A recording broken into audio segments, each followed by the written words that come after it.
Hello বন্ধুরা, আজকে আয়া হচ্ছে নতুন একটা ভিডিও নিয়ে। হঠাৎ করে বরমশাই কইতেছে যে পোলাও আর চিকেন খাইতে ইচ্ছা করতেছে। এরপর আর কি বরের আবদারে দুই জা মিল্লা শুরু করে দিলাম রান্না বান্নার কাজ।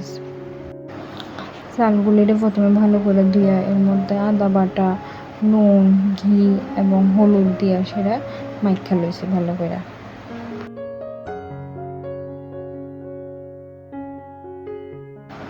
এরপর এদিকে নিয়ে নিলাম যা যা লাগে, কাজু, কিশমিশ, বাদাম, লং, এলাচ, দারচিনি নিয়ে নিলাম সব কিছু। এরপর তেল দিয়ে সেটা তেলের মধ্যে বাদাম আর কাজুগুলোর একটু সামান্য ভাজা নিয়েছি। এরপর কড়াইয়ের মধ্যে তেল গরম করে দারচিনি, লং, এলাচ, কিশমিশ সব কিছু দিয়া চালগুলোরও দিয়ে দিলাম। চালগুলির সামান্য ভাজ্যার মধ্যে দিয়ে দিলাম পরিমাণ মতো জল। এরপরে কিছুটা পরিমাণ দুধ পাউডার দিয়া ঢাকা দিলাম।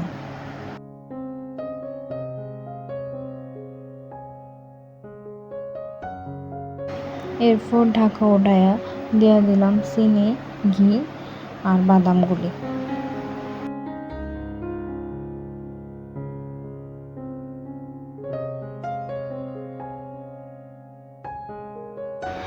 এদিকে দিদিভাই মাংসর লেগা পেঁয়াজ, আদা, কাঁচা লঙ্কা, রসুন সব কিছু কাইটটা নিল, কাইটটা পেস্ট করে দিল।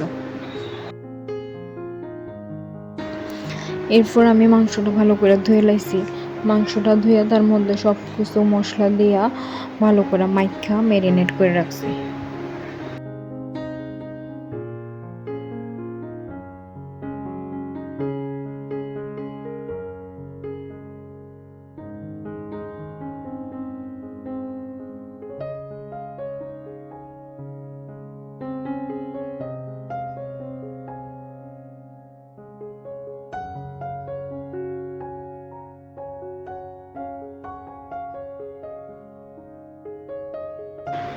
এরপর কড়াইয়ের মধ্যে তেল গরম করে তেজপাতা, পেঁয়াজ আর আলু দিয়া সামান্য ভাজা এরপরে ম্যারিনেট করে রাখা মাংসটাও দিয়ে দিলাম।